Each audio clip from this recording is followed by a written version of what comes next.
모세가 비스가 산꼭대기에 이르렀고 또 하나님의 은혜로 가나안 땅은 들어가지 못하지만 바라보게 하시고 또 모압 땅에서 장사되었다고 그때가 120세였다는 얘기가 또 기록되어 있죠.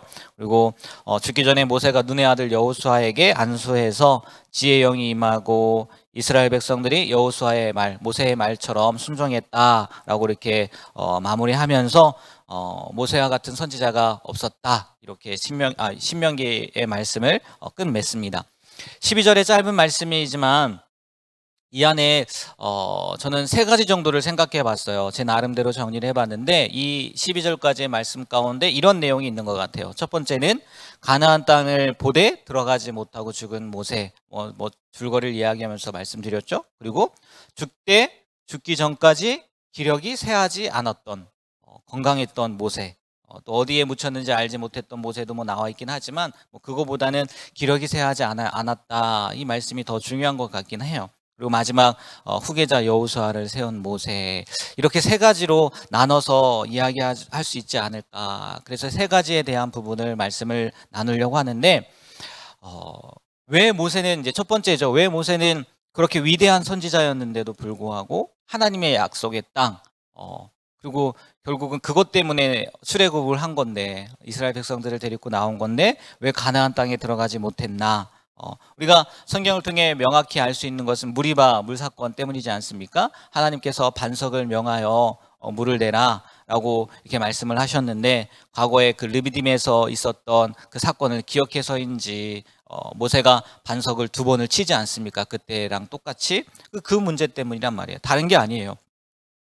모세도 얼마나 억울했는지 신명기 3장 지금 32장이지만 3장의 말씀을 보면요, 들어가게 해달라고 하나님 앞에 기도해요. 하나님 앞에 간구한다고요. 그런데 하나님이 뭐라고 해요? 안 된다고 하죠. 그래서 오늘도 못 들어가는 거 아니겠습니까? 이 모습을 보면 참 하나님 너무하시나라는 생각이 들기도 하는데 또한 한편으로는 이 말씀을 통해서 또 모세를 통해서 우리에게 알려주시는 거겠죠. 하나님의 말씀에 대한 순종이 얼마나 중요한지를 다시 한번 깨닫게 하는 말씀이라는 거죠. 마치 아담과 하와의 일처럼요. 별거 아닌 것 같지만 그 하나로 인해서 온 민족이 아니죠. 온 세상 사람들이 다 그 죄 가운데 원죄로 태어나게 된 것처럼 이 모세에게도 하나님께서 말씀하신 그 명령이 굉장히 중요했다는 거죠.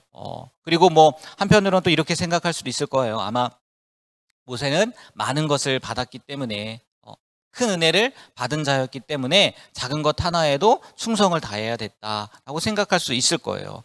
특별히 누가복음에 보면은요, 예수님께서 그런 말씀을 하셨거든요. 무릇 많이 받은 자에게는 많이 요구할 것이요. 물론 달란트 누가복음 문화비유겠죠.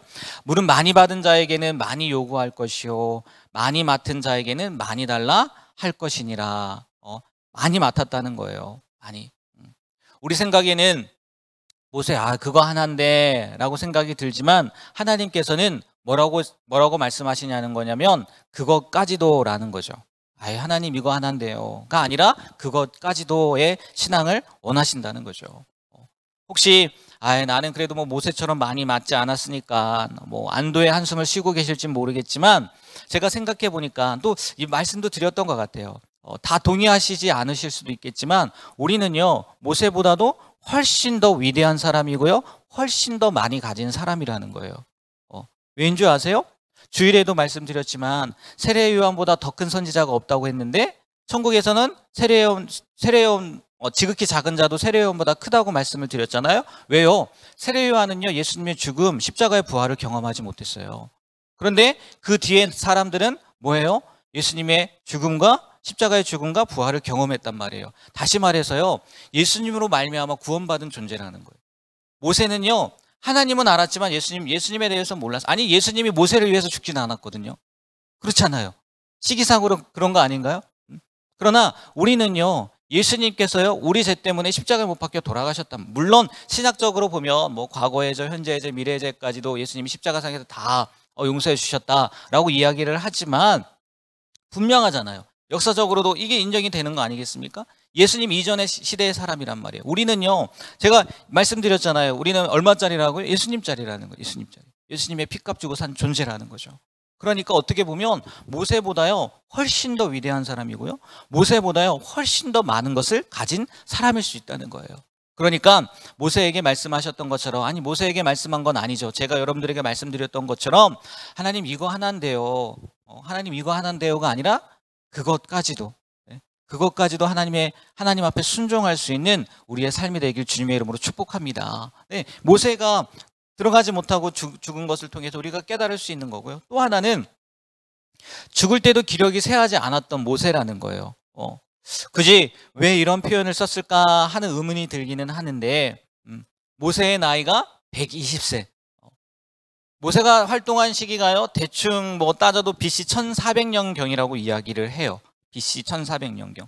뭐 그때 의학이 발달하면 얼마나 발달했겠습니까? 그 당시에 사람들이요 120세까지 살았다는 거는요 기적 중에 기적일 거라는 거예요.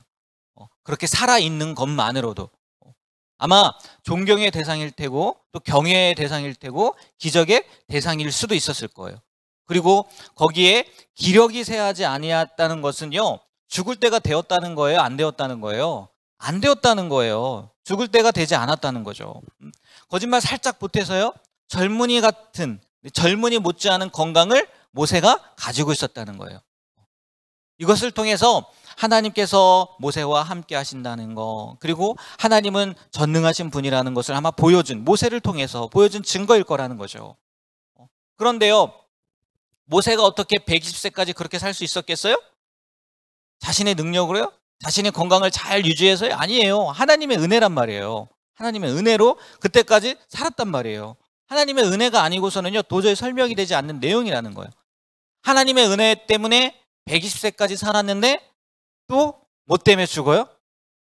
하나님의 진노 때문에 죽는 거예요. 그렇잖아요. 불순종한 결과 때문에 하나님이 진노하신 거 아니겠습니까? 참 아이러니해요. 하나님의 은혜 때문에 120세까지 살았는데 하나님의 진노 때문에 또 죽는다는 거예요. 그래도요 오늘 말씀의 배열을 보면요 은혜 다음에 진노가 아니라 진노 다음에 은혜더라고요. 진노 다음에 은혜. 진노로 말미암아 모세가 죽긴 했지만 하나님의 은혜가 있어서 그때까지 살 수 있었다는 거예요. 그때까지. 우리도요 인생을 살아다 보면요 이렇게 모세가 경험한 것처럼 하나님의 진노가 있을 수도, 징계가 있을 수도 있고요 하나님의 은혜가 있을 수도 있어요. 인생이 그렇지 않습니까? 여러분 늘 진노만 당하고 살아요? 늘 징계만 받고 살아요? 아니에요. 분명히 하나님의 은혜도 우리의 삶 가운데 있단 말이에요. 근데 사람이라서 그런지 모르겠는데 우리는요 그 징계만 생각하더라고요. 하나님께 주신 은혜를 생각하기보다 징계를 생각하고 또 어려움을 생각하고 문제를 생각해서요 주저앉더라고요. 이 새벽에 나와서 기도하시는 분들은 그런 분들이 계시지 않겠지만 정말 우리가요 진노보다요 은혜를 더 깊이 생각할 수 있었으면 좋겠어요. 어떻게 보면 그것도 은혜인 거죠. 그것도 은혜. 그렇지 않습니까? 우리가 살아서 숨 쉬는 것조차도 너무나 큰 은혜인데 우리 앞에 있는 문제들 또 때로는 받는 징계들 때문에요 실망하고 낙심한다는 거죠. 진노보다는 은혜를 더 깊이 생각하고 또 그 은혜를 사모하고 또 그 은혜 때문에 감사하며 살아갈 수 있는 우리의 삶이 되었으면 좋겠어요. 징계보다요 하나님의 은혜가 더 큰 거예요. 문제보다요 하나님의 은혜가 더 크다는 것을요 다시 한번 기억하셨으면 좋겠어요. 그래서 은혜로 말미암아 살아가는 우리 모두가 되길 주님의 이름으로 축복합니다. 그리고 마지막으로 모세는요 그냥 죽지 않았어요. 누굴 세웠다고요? 여호수아를 세웠다는 거예요. 후계자인 여호수아. 비록 말씀을 통해서 모세와 같은 선지자가 더 이상 나오지 않았다고는 하지만 그건 모세의 위대함을 표현하고자 한 하나님의 의도인 것 같아요. 하나님의 신명기 기자를 통해서 모세만큼 위대한 사람이 없었다라는 것을 표현하고 싶었던 것 같은데 중요한 것은 그게 끝이 아니었다는 거죠. 모세로서 끝내지 않았다는 거예요. 모세는 누구를 세웠다고요? 여호수아를 세워서 후계자 여호수아를 통해서요 하나님의 말씀을 전하도록 했고 또 오늘 말씀해 보니까 이스라엘 백성들이요 여호수아의 말도 들었다는 거예요. 여호수아의 말을 순종하였더라. 9절 말씀에 나와 있지 않습니까? 우리도요 비록 우리가 모세와 같은 선지자 그렇지 않다 할지라도 우리에게 맡겨주신 사명이 뭐냐? 우리에게 후계자를 너희처럼 제가 예전에도 말씀드렸던 것 같아요. 정말 우리만 같아도 우리와 같이만 신앙생활을 하는 자녀들 다음 세대가 있다 해도 너무나 감사한 것 아닐까요? 이렇게 말씀을 드렸던 것 같아요.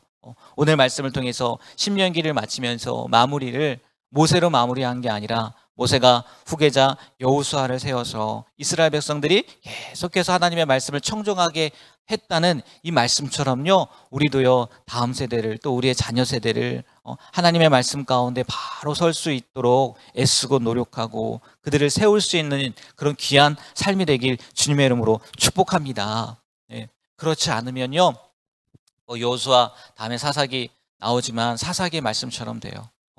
사사기의 중요 주제가 뭡니까?